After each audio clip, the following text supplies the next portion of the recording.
侵占了阿夫迪夫卡，俄军打自信了。普京直接下军令，要求俄军在未来3周内彻底控制乌东卢甘斯克州全境。71岁普京亲测图 160M， 指示其服役。美国哨兵系统完成测试，核3位一体力量增强，但混乱计划却陷入池境。高超音速飞机是否能如期实现？下面请看详细报道。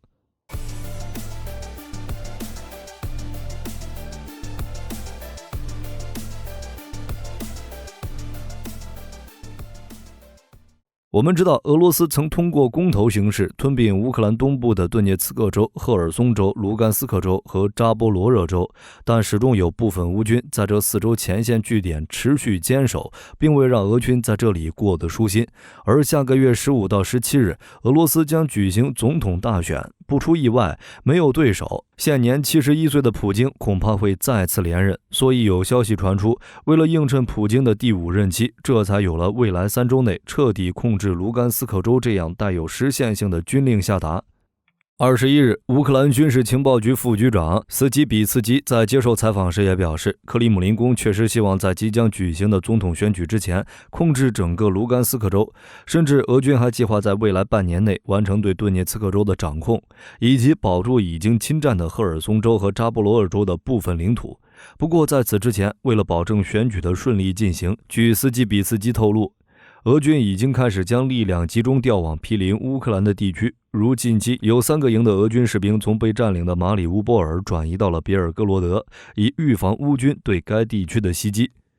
俄军之所以执着拿下乌东4地，一方面是在打心理战、舆论战，证明当初非法公投是有意义的；另一方面，则是为了彻底打通陆路克里米亚通道。毕竟乌东4地连成一片，具有极高的战略价值，尤其是赫尔松州和扎波罗热州，俄军以前需要，现在更加需要一个不受乌军无人机、远程火炮威胁的克里米亚后勤系统，能顺利将弹药、设备和人员运送到各处前线战场。所以接下来的战斗应该是围绕争夺乌东4地控制权进行。不过乌克兰情报局局长布达诺夫坦言，乌军处境虽艰困，但俄军也实力大减，如俄军弹药的消耗量远远超过了其生产能力，且交付前线的武器装备大都老旧，俄军并不具备在今年夺取卢甘斯克、顿涅茨克2州剩下的乌克兰土地的能力。甚至如果之后乌军军援能跟得上，乌军还将发起反攻。由此可见，俄军战争大概率还会持续下去。目前在战场上，双方大都集中在阿夫迪夫卡、马林卡、第聂伯河前线。如阿夫迪夫卡，乌军虽然撤离，但战斗仍在继续。乌军第3独立突击旅的空中侦察部队和 FPV 无人机正不断摧毁俄军重型设备。其副旅长马克西姆·佐林报告说，俄军正从阿夫迪夫卡向前线其他地区转移。他预计未来几个月南部和哈尔科夫方向战斗会很激烈，又或是在马林卡前线。目前已经确认，俄军占领了马林卡以南的波布杰达村，正继续向东南方向推进，其目标恐怕是想占领帕斯科维卡，然后包围新海里夫卡，同时通过00532号公路从北部对康斯坦丁诺夫斯基施加压力。其他战线也都差不多，战线来回拉扯，十分焦灼。值得注意的是，泽连斯基近期视察了库皮扬斯克前线，并在距离俄罗斯阵地仅 2.5 公里处接受了采访。不得不说，这样的勇气值得肯定。而普京近期也因大选在即，开始活跃吸引目光，他的方法也十分独特。据俄媒报道，22日，在普京访问喀山飞机制造厂的行程中，视察了4架经过现代化改造的图 160M 战略轰炸机，并在现场决定要亲自体验一把改装后的图 160M。从克里姆林宫发布的视频显示，普京坐在驾驶座上，握着驾驶杆，操纵这架全球最大最重的轰炸机，成功在空中逗留了30分钟，又过了一把开飞机的瘾。火力军为什么说又呢？这是因为普京公开驾驶战机的次数并不少。2000年开过苏27 2005年开过老版的图160，没想到现在都71了，他还不消停。说实话，这样的操作确实抢眼。图160是上世纪80年代首飞的可变后掠翼超音速远程战略轰炸机，也是世界上最大的可变后掠翼超音速战略轰炸机。装备着世界上推力最强劲的军用航空发动机，一次加油续航里程可达12000公里，能搭载多达45吨各型弹药。作战方式以高空亚音速巡航、低空亚音速或高空超音速突袭为主。在高空时，可发射远程巡航导弹，在敌防区外进行攻击；担任防空压制任务时，可以发射短距离导弹。此外，还可以进行低空突袭，用带有核弹头的炸弹或发射导弹攻击重要目标，旨在替换图 22M 轰炸机，并与美空军的 B1 轰炸机相抗衡。但此次普京驾驶的图160不同，其经过现代化改装后，换掉了80%的系统和机械设备，除了保留标志性的白天鹅外观外，图160M 可以说是一架全新的飞机。根据公开资料显示，图160M 也能持续飞行 1.2 万公里，可携带12枚巡航导弹或12枚短距离核导弹。更为突出的是，这架飞机据称最快飞行速度能达到2200公里每小时。事后，普京也称赞了图160M 是可靠且出色的装备，并表示将指示俄罗斯国防部批准图160M 入列服役。今后的俄罗斯三位一体核力量也将变得更加强大。不知道是有意还是巧合，美国三位一体核力量也有了新进展。据诺格公司20日的官网信息显示，他们已经完成对美国空军下一代洲际弹道飞弹系统哨兵的数个关键装备测试。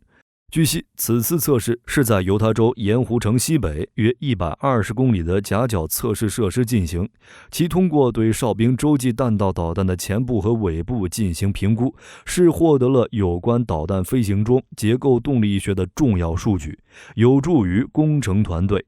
完善模型，降低风险，确保飞行成功。按照计划， LGM-35 哨兵将采取3节式火箭设计，搭载 W87 一型热核弹头，以取代现役 LGM-30G 义勇兵3型。洲际弹道导弹上的 W78 型核弹成为美国三位一体主要的陆基核力量。不过，相较于核力量的突破性进展，在高超音速战机方面，其研究发展受挫。什么是混乱计划？2022年，美国空军实验研究室与 Leidos 公司签署一份价值 3.34 亿美元的合同，用于开发一款能够执行打击和擎肩针任务的空射高超音速飞行器。该计划被命名为混乱。据悉，该飞行器将由基于涡轮机的联合循环动力装置方案提供动力。我们知道，冲压式喷气发动机和超燃冲压发动机处于低速时是无法正常工作的，必须通过某种推力，如火箭，使它们达到合适速度才能启动。而 TBCC 就是先利用喷气发动机提供最初推力，使飞机能够从常规跑道起飞，并达到超音速燃烧冲压发动机启动所需的空速，从而实现超音速飞行。TBCC 也因成本合理，可大量生产，被视为未来高超音速飞机设计的关键推动因素。由于混乱计划没能出现在近期公布的2024年美国国防授权法案的预算清单中，就有人开始担心混乱计划会因资金不足而延后，甚至是被迫取消。美国空军研究实验室发言人瑞波在回应媒体询问时表示，混乱计划在今年内的目标就是完成 SRR 和 CDR 阶段。航天系统处高速系统组主任塔克上校也指出，混乱计划不会取消，也不会进入无限期延后的状态。但塔克上校也承认，因为没有取得2024年度预算，混乱计划进度势必会受到影响。至于前景如何，就要看其是否会出现在2025年的国防授权法案预算清单上了。说这些大家可能没有什么概念，火力军接下来说2个和它相关的战机。一个是洛马臭鼬工厂积极推出的 SR-72 无人高超音速打击和擎肩针飞机。从美国对混乱计划战机的性能定位来看， SR-72 的飞行速度将达到 SR-71 的约2倍，即6马赫以上，将实现真正意义上的高超音速飞行。而且与 SR-71 专攻高空高速战略侦察任务不同， SR-72 是要具备多功能和技术特征的，即擎肩针、对海对地打击、长航时制空、隐身、高超音速飞行等。也就是说， SR-72 是一款高超音速的多用途战机。但或许正是由于多用途，才使该机一直处于研发状态。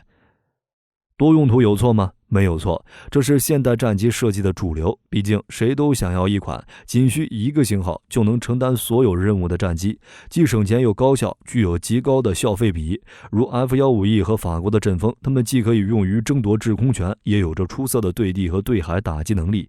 但也正因为想要实现多用途，在研发过程中往往会陷入面面俱到的陷阱里。如 F-35在研发之初被定位为一款以对面攻击任务为主，具备一定空战自卫能力的低成本隐身战机，且还能满足海军、空军、海军陆战队的通用。但随着越来越多的需求，制空作战被提到与对面打击任务同等高度，相关设计被迫大改，于是就有了如今处于不断改进升级怪圈的 F-35，面面俱到却又面面不到，十分尴尬。如在制空作战中 ，F-35是无法执行飞行速度和爬升速率要求极高的紧急截击任务的。又或是在对面打击方面 ，F-35被曝弹仓尺寸不足，不得不修改弹仓设计，以求容纳大尺寸弹药。但这不可避免地会影响到机内空间，如挤压油箱容积，导致作战半径和航程降低等。最重要的一点就是，如今的 F-35哪还有当初低成本战机的设想？妥妥的销金库，已经成为了一款整体性能不上不下，价格却高得吓人的飞机。同样的 SR-72 目前和曾经的 F-35很像，什么都想要，即高超音速加隐身加擎肩针加打击，加上其研发难度资金远超 F-35， 所以才一直处于研发状态。如 SR-72 为了保持6马赫以上，其气动外形必然细长，且会采用成波体滑翔技术，以及有较大的机内油箱，这样才能支撑起较长时间的高超音速飞行。但就像上面说的，较大的机内油箱和机内弹仓反冲，若是没有足够的载弹量，是无法实现对面打击能力的。而若是为了让机内油箱的容积和弹仓尺寸都达到较为理想的程度，唯一的办法就是放大整机尺寸。但这样战机的重量、隐身和超音速又势必会受到影响，所以想要实现多用途，就需要更高的航空技术，不然就会一直处于面多了加水，水多了加面的窘境。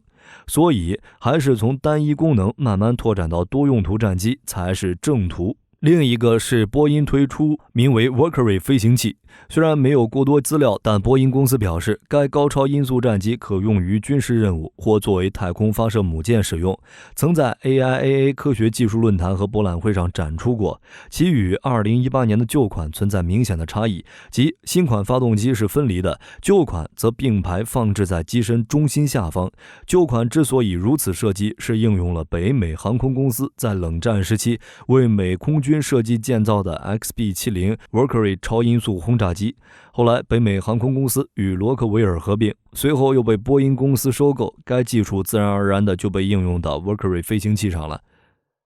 除此上述两款兼具擎肩针和打击任务的高超音速战机外，美国其他类型的在研高超音速飞机也有不少，如 SR-91 曙光女神高超音速战略侦察机，这是美国继 SR-71 黑鸟之后的新一代战略侦察机，只是保密工作太好，如同当年的 B-2 一样不得而知。又或是美国在研的 B-3，其能以5倍音速飞行的高超音速隐形战略轰炸机，预计将在2030年左右替代时下的 B-2 隐形轰炸机。据悉，设计中的 B-3拥有惊人的高超音速远程飞行能力，可实现美军1小时打遍全球的战略目标，不俗的隐形效果以及强大的攻击能力，其载弹量将达到或超过 B-52 的水平。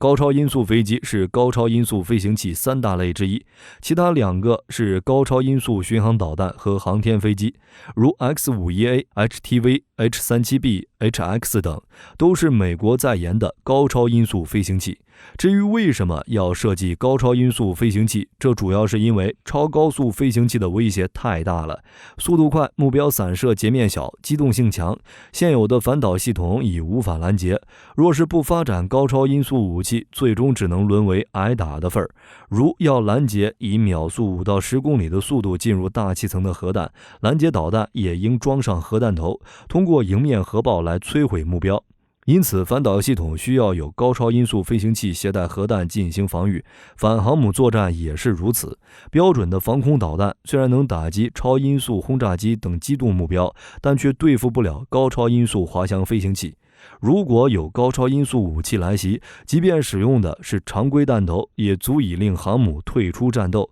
此外，无人系统是未来发展的趋势，如上述的高超音速飞行器，恐怕当前的任何一款防空系统都无法拦截，逼得你不发展高超音速武器都不行。好了，大家觉得俄军3周内能拿下卢甘斯克州吗？对美国的核力量和高超音速飞机有什么要补充的？欢迎在评论区留言。我是火力军，下期再见。